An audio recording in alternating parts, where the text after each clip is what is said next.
আসসালামু আলাইকুম, welcome to new blog. সকাল সকাল শাকির মাহমুদ রাস্তার মধ্যে মোটরসাইকেল টমটম মুখোমুখি সংঘর্ষ। গার্জিয়ানদের প্রতি দৃষ্টি আকর্ষণ করবো, ফুলাফানদের মোটরসাইকেল দেওয়ার আগে একটু ভেবে চিন্তে দেওয়ার চেষ্টা করবেন।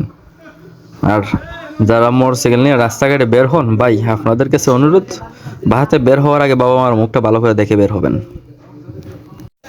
একটা গাড়ি কতটুকু বেপরোয়া গতিতে চালাইলে এই ধরনের অ্যাক্সিডেন্ট হয়, আশা করি এটা ভালো করে বুঝতে পারছেন। গাড়ির গতি কী পরিমাণে ছিল, মিনিমাম 100, তা না হলে তো এই ধরনের অবস্থা হওয়ার কথা না।